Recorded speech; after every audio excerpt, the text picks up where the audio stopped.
Hola, ¿cómo estás? Dios te bendiga. Gracias por estar ahí. Estamos nuevamente en un encuentro de Casa Bíblica Argentina, así que espero que disfrutes y que el Señor, nuestro Dios, pueda revelarse a tu vida a través del mensaje de hoy. Y el mensaje de hoy está enfocado desde el perdón, pero vamos a ver unos procedimientos que tienen que ver con lo que surge en el capítulo 18 de Mateo.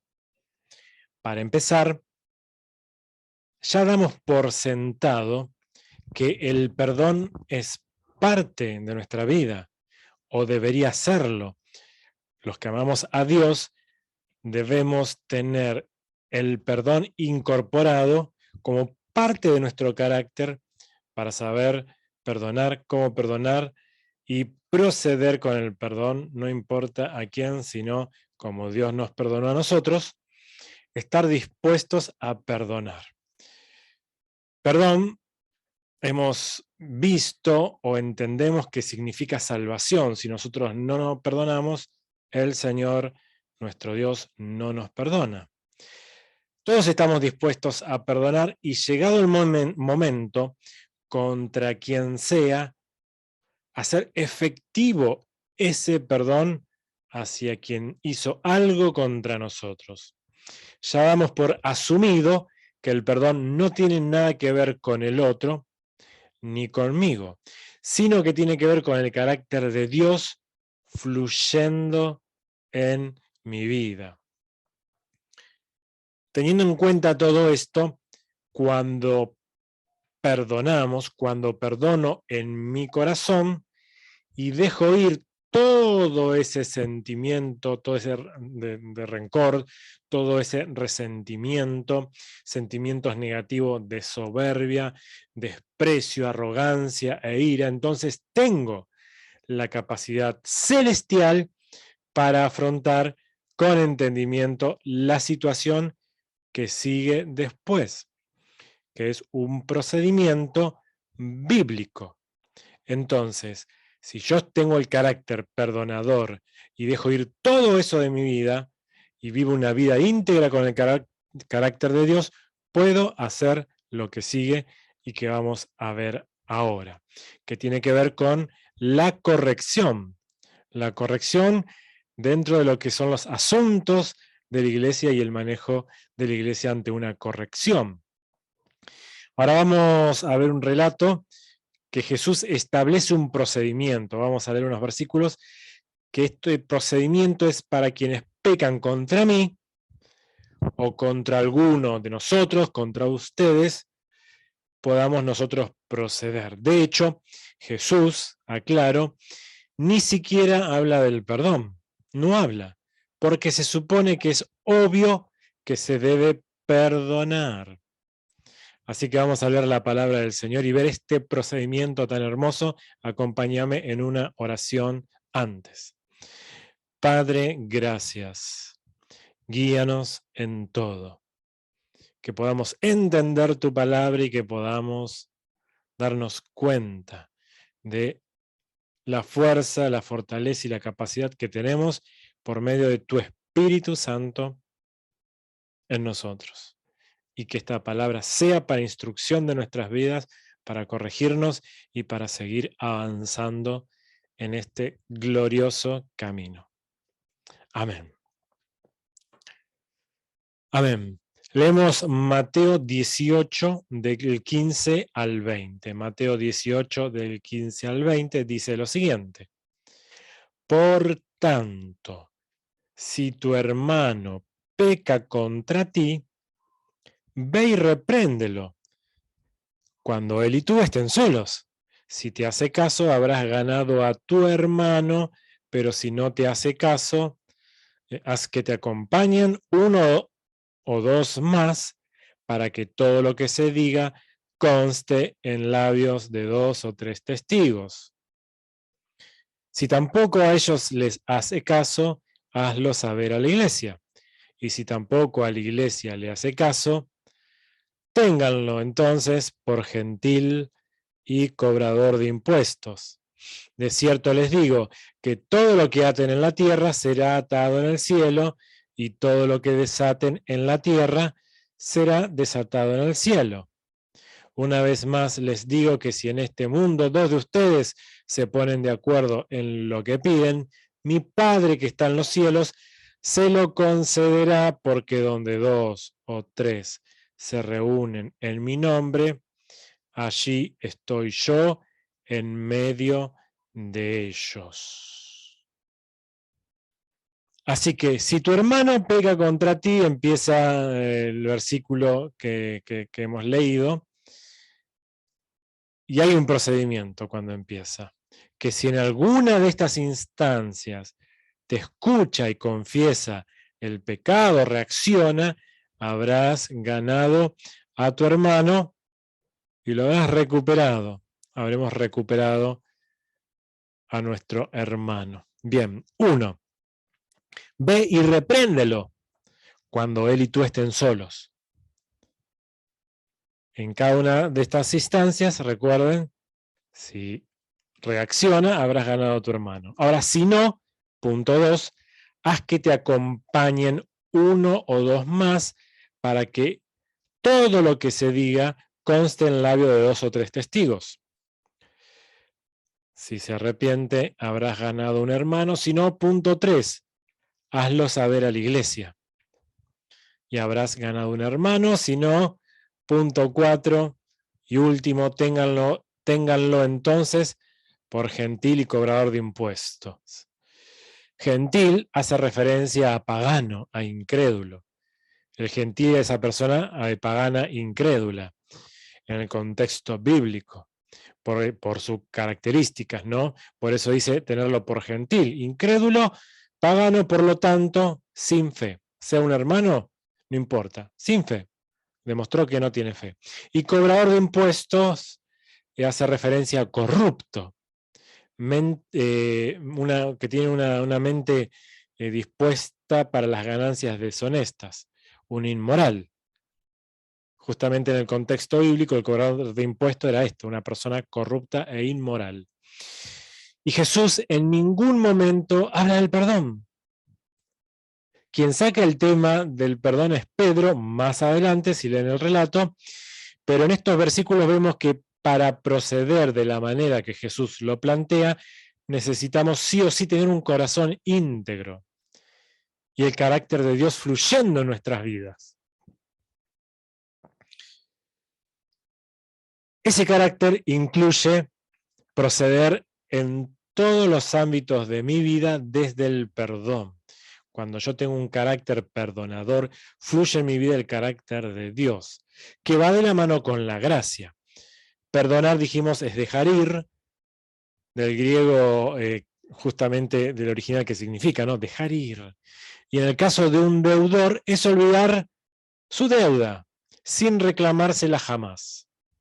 Por eso va de la mano de la gracia, porque es también un regalo inmerecido sin reclamo. El perdón en todo este contexto, hablando del carácter de Dios en nosotros, nos permite acceder con un corazón limpio y puro al procedimiento que viene, que leímos. Porque el perdón es la puerta de acceso para ganar a un hermano desde mi integridad para proceder. Podemos decir que si perdonamos 70 veces 7, tenemos la posibilidad de ganar a 490 hermanos. Es una manera de decir, pero cada vez que perdonás, podés tener la posibilidad de ganarlo. Eso es salvación, eso es perdón, eso es gracia.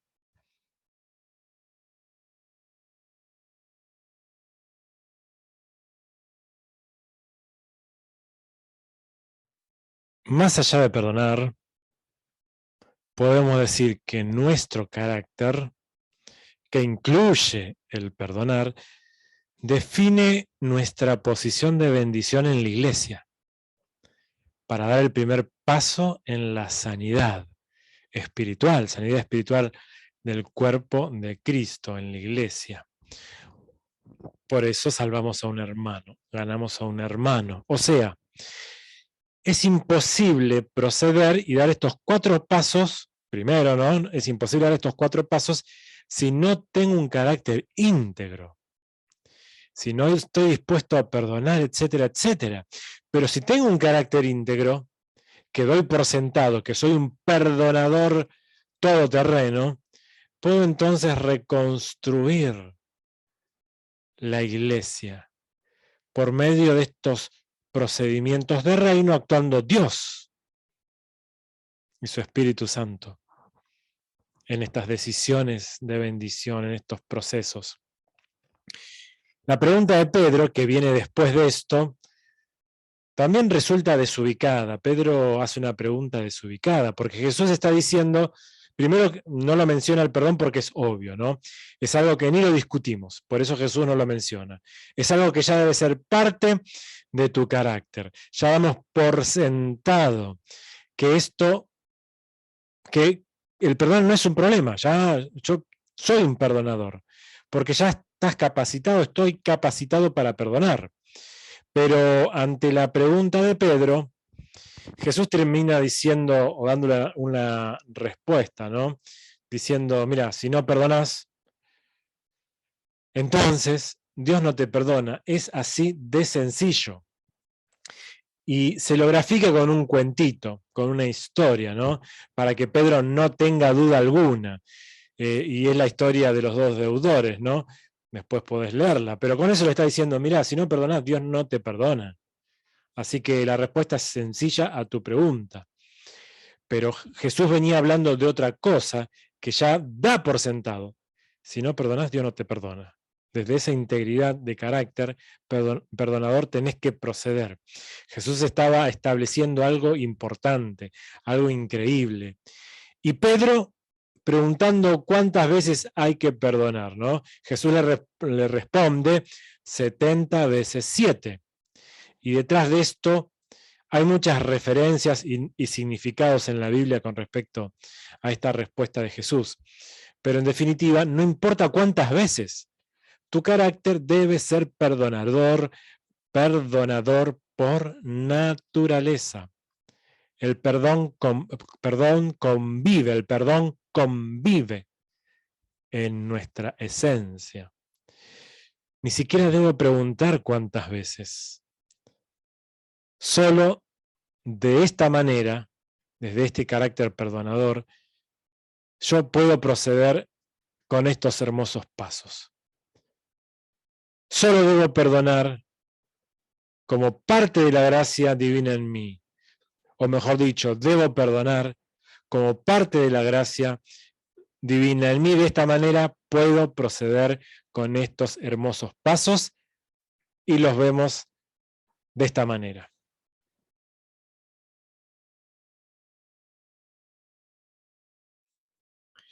1. Ve y repréndelo cuando él y tú estén solos. Si tu hermano pecó contra tu vida, háblale en privado y reprendelo. ¿Cómo? Mostrándole su falta. Saca su pecado a luz indicándole la falta que cometió. Y reprender no es retar y regañar, sino que es hablarlo para de esta manera corregir. Es decir, vos pecaste contra mí por esto y esto. Ni siquiera es necesario usar la palabra pecaste contra mí, sino mirá, esto está mal. Sabiendo que yo ya lo he perdonado, ni siquiera se discute eso, yo ya lo perdoné, pero le digo desde mi integridad, con manos limpias y un corazón dispuesto, le digo, yo no tengo nada contra tu vida, más importante es la salvación de ambos. Por eso trabajemos en esto. No perdamos la salvación. Ganemos esta batalla para el reino. Procedamos con amor. Estamos juntos en esto. Y hablamos contra mi hermano, el que se sienta los domingos o en la reunión o comparte conmigo, ese cercano, ese hermano, y perdono. Y desde ese lugar lo corrijo. Ahora, él sabe que es pecado. Si es un hermano, sabe que es pecado. Así que debería rendirse al Señor y decir, sí, tenés razón, me equivoqué, me dejé llevar. Y solucionamos, oramos y ganamos a un hermano, ¿no? Este procedimiento no es una manera mecánica de resolver un problema para exponer el pecado de su maldad. No estamos hablando de ahora vas a ver lo que te espera por ofenderme. Mi carácter es otro. Desde mi integridad, proceder. Mi carácter es otro. O por lo menos debería serlo. Y si te hace caso, habrás ganado a un hermano. Y si no te hace caso, paso 2. Haz que te acompañen 1 o 2 más, para que todo lo que se diga conste en labio de 2 o 3 testigos. Es necesario buscar 2 o 3 testigos de la iglesia. Obviamente no voy a elegir a aquellos que son mis amigos o cercanos que tienen algo contra ese hermano y busco confabular. No. Sino que debo elegir de acuerdo a las mismas características hermanos con el carácter de Dios, responsables, temerosos de Dios, hermanos fieles y firmes. Desde mi integridad puedo elegir personas con integridad. ¿Con quiénes debería hablar? Con aquellos que se congregan constantemente, que son generosos, que tienen alta estima dentro de la congregación, que quizá también tienen lugares privilegiados de servicio, ¿no? En el servicio de los santos, que son abnegados, que dejan de lado lo demás para entregarse al Señor y dejan cuestiones personales para centrarse en el Señor. Es decir, que sacrifican sus cosas, su tiempo y sus asuntos personales para ofrendar su tiempo al Señor, etc. ¿Cómo sabemos si tiene buen testimonio? Por el amor que tienen con los demás, porque viven en la comunión y vemos que está con todos los demás siempre hablando el bien y buscando la paz.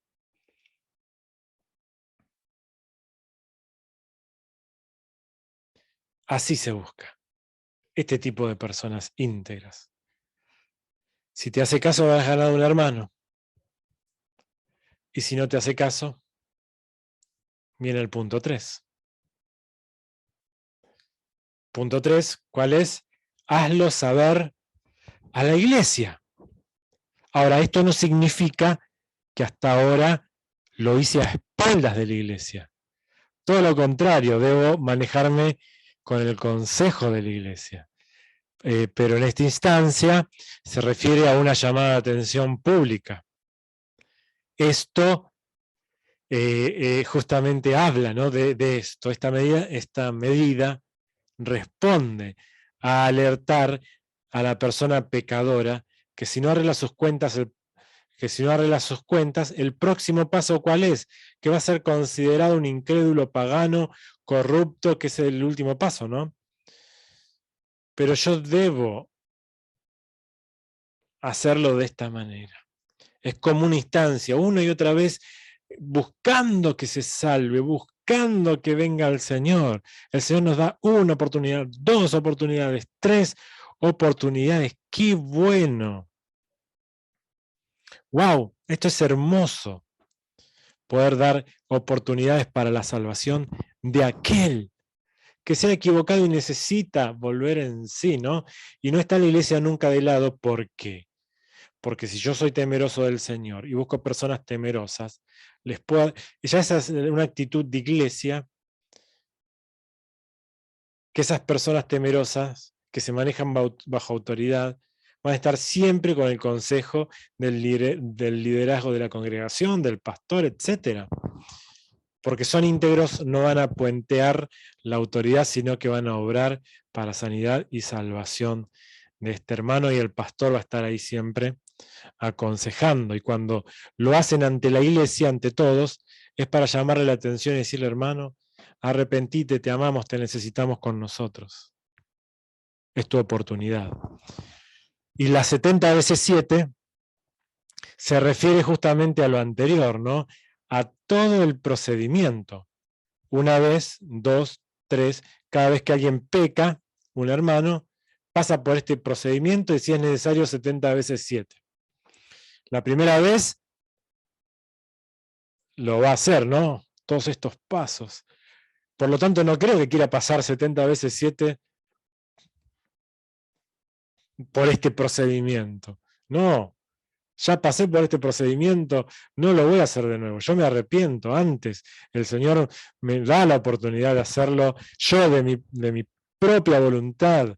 No quiero pasar por este procedimiento, ya lo pasé una vez, menos 70 veces 7. Con una alcanza, ya entendí, mi Padre me ama. La próxima, o cuando suceda algo, decir: no, está bien, me equivoqué, el Señor me ama. Qué bendición, ¿no? Qué buenos procedimientos que apuntan a una forma de salvación, ¿no? Es un proceso de salvación, de sanidad, restauración y entendimiento cabal del amor de Dios, para no volver a repetir una conducta inapropiada. Qué hermoso es nuestro Dios.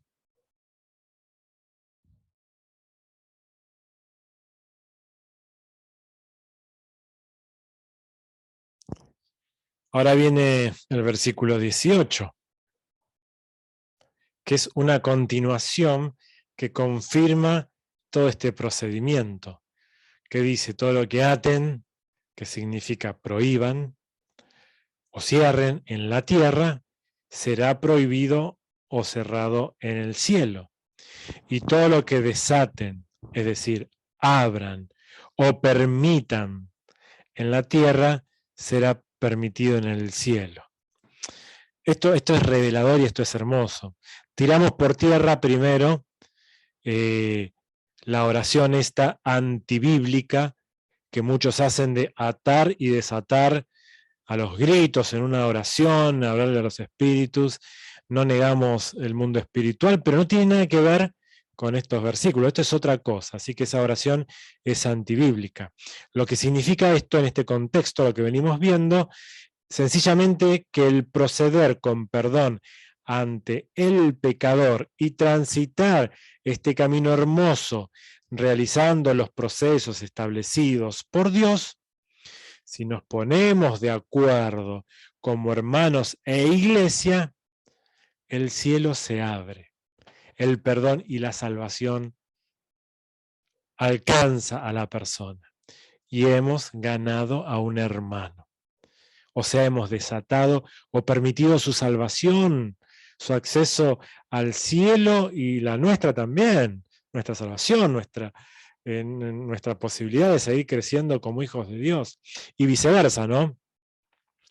Podemos prohibir, es decir, cerrar la salvación, atar a aquel que rechaza la vida cristiana con sus pecados y no está dispuesto a arrepentirse de ellos.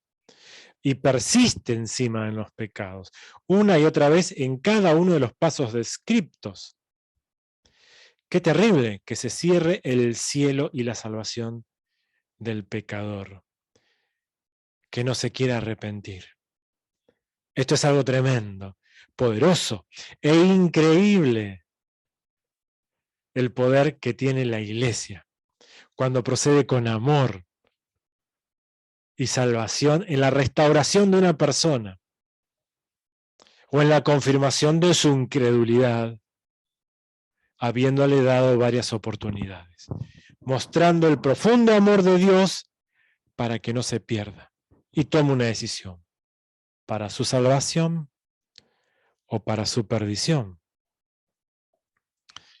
Las versiones de la Biblia, varias revelan un poco, ¿no? Lo que dice este versículo. Pueden leer y buscar, hoy Internet también permite, ¿no?, hacer una búsqueda en varias versiones. El verso 18, en la Nueva Traducción Viviente, dice: les digo la verdad, todo lo que prohíban en la tierra será prohibido en el cielo. Y todo lo que permitan en la tierra será permitido en el cielo. Por eso la decisión de iglesia es tan importante con estos procedimientos para ganarnos la salvación, un hermano, un amigo, un hombre que pueda ver el amor de Dios a través de estos procedimientos. La versión traducción en lenguaje actual y palabra de Dios para todos dice lo siguiente: les digo la verdad, si ustedes juzgan a alguien aquí en la tierra, Dios los juzgará en el cielo, y quien perdone aquí en la tierra, Dios también le perdonará en el cielo. Y esto habla, ¿no?, de la disciplina que se aplica en la iglesia. Dios da autoridad a la iglesia para determinar y confirmar quiénes son cristianos o tienen fe, o para exponer a aquellos que quieren vivir una vida desordenada y tomarse licencia para pecar deliberadamente, un incrédulo, un gentil, un publicano, un corrupto, una persona sin fe. Ese es el poder de la iglesia, para decidir en la tierra y que el cielo otorgue la salvación, hablando de Dios y de su reino, o que se cierre. El versículo 19 y 20 también confirma esto. También tiene que ver con esto. Jesús dice, por ejemplo, ¿no?, en lo que sigue leamos, dice: si dos de vosotros se pusieren de acuerdo en la tierra de cualquier cosa que pidieren, les será hecho por mi Padre que está en los cielos.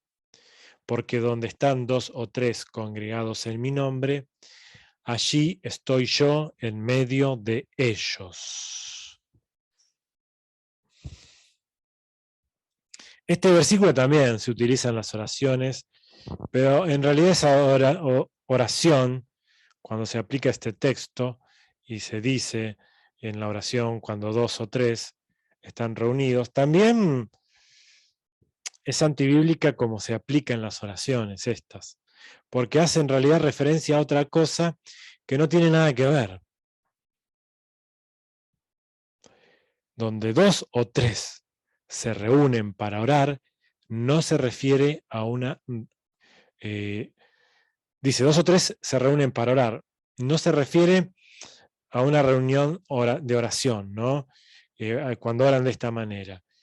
O que es necesario que haya 2 o 3 para orar. para que sucedan cosas, o para que Dios esté en medio de ellos. En realidad habla de otra cosa,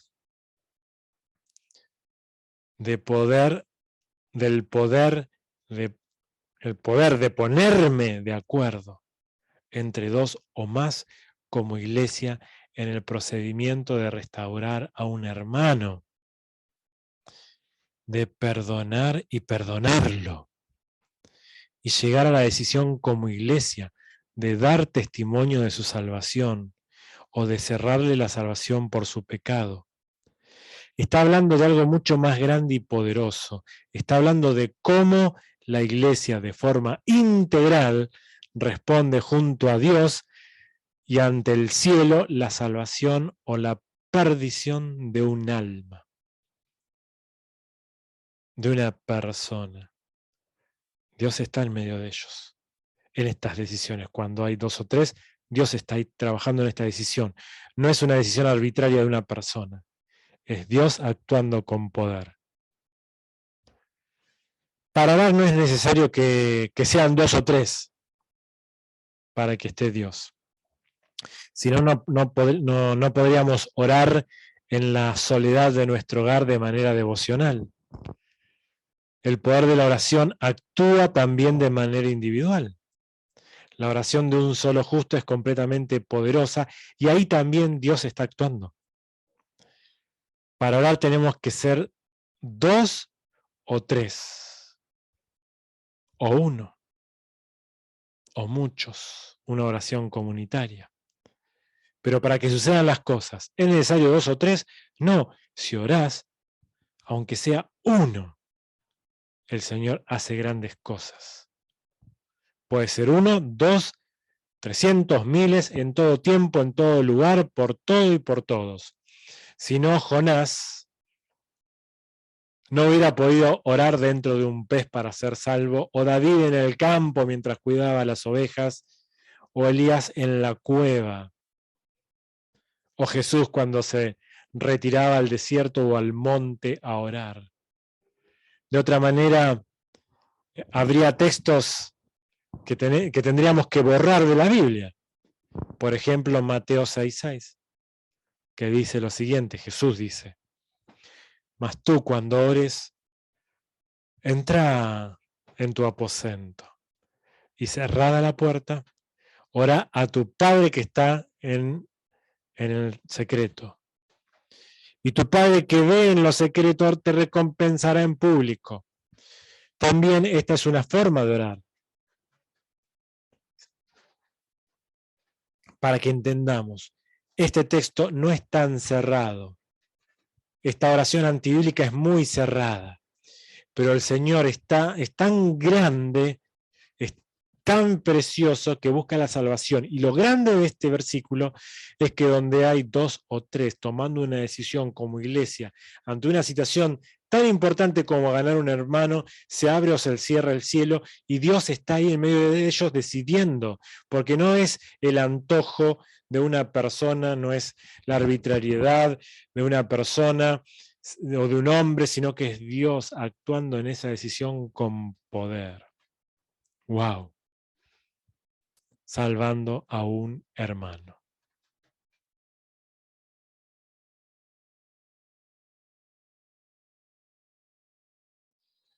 Por esto, la salvación de un hermano que pecó contra mí, de un hermano pecador, es un tema muy profundo, al punto tal en que la iglesia, es decir, los hermanos como testigos, pueden decidir con Dios en medio de ellos la apertura o el cierre del cielo para su vida. Dios ahí está actuando, no la mano humana, el pastor me echó de la iglesia. No, fue Dios actuando en medio de ellos, a través de un procedimiento por haber pecado contra un hermano, con testigos, luego la iglesia.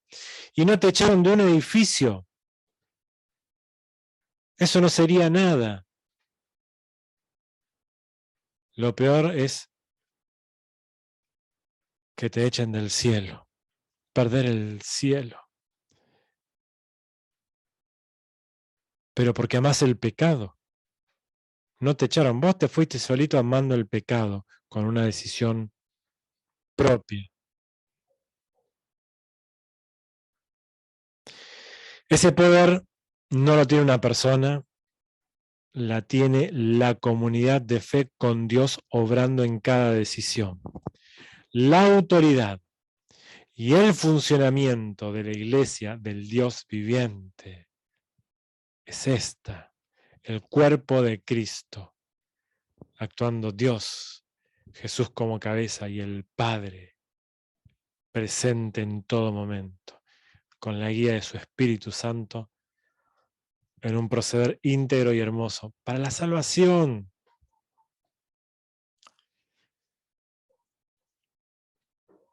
Bueno, si nos equivocamos con el tema de las oraciones, ya está, listo, nos corregimos y listo. Eso pasa porque a veces copiamos oraciones que escuchamos, que vemos por internet y repetimos sin entendimiento.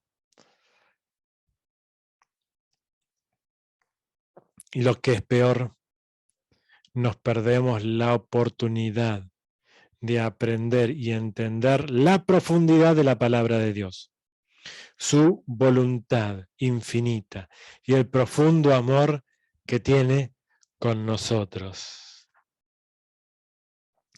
Esto es amor.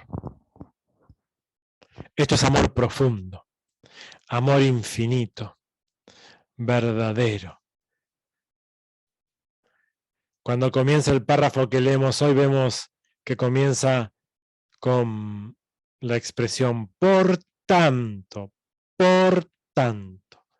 Esto significa que todo lo que vimos hoy, hasta ahora, está estrechamente relacionado y vinculado con lo que viene antes. Y antes, si leen un poquito y miran así rápidamente, van a ver la oveja descarriada. Por tanto, hablando de la oveja descarriada, del amor del pastor por ir a buscarla. ¿Cómo se busca la oveja que pecó contra su hermano? ¿Cómo proceder para que vuelva al redil? Acabamos de ver la manera. Quizá la oveja descarriada está sentada al lado tuyo en la congregación, porque pecó contra otro hermano o contra vos. ¿Cómo se rescata esa oveja perdida que está ahí? Puede estar al lado, no, por ahí no fue a la reunión, o por ahí es un hermano, estamos hablando de un hermano, de acuerdo al relato. ¿Cómo proceder? Hoy vimos la manera. Dios ama a esa una. Ese es el profundo amor de Dios. No perdamos la oportunidad de hacer lo que nos manda Dios y habremos ganado a un hermano. No sin antes trabajar nuestra integridad y carácter, pero siempre dentro de esa integridad la salvación jugando un rol muy importante. Ese es el amor de nuestro Dios. ¿Me acompañas en una oración? Padre, gracias por todo. Gracias por tu fidelidad. Tu palabra se siembra como lo hemos hecho en este momento. Sola actúa. No necesita pomposidad, gritos, no necesita el esfuerzo humano. Cuando la verdad viene, actúa y transforma, sana, libera. Sana físicamente, espiritualmente, emocionalmente. Que esta palabra trabaje y que cada uno pueda entender cómo seguir avanzando, perdonando, teniendo una vida íntegra y que podamos, Señor, saber cómo proceder con un carácter